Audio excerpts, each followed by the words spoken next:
Hey, welcome to Howza channel. In today's video, we will show you 3 ways to reset Windows 10. Let's start. Go to the taskbar search and type Recovery. Click on Recovery Options. Look for Reset this PC and click on Get Started. Select how you want to proceed.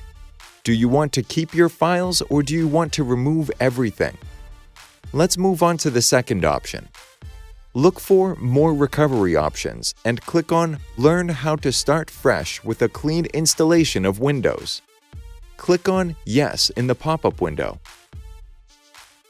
Look for Fresh Start and click on Get Started. The third option to reset Windows 10 is to use Advanced Startup. Click on Restart Now.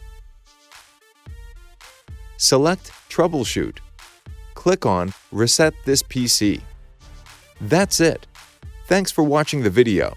Please like it and let us know if you use any of our tips and tricks.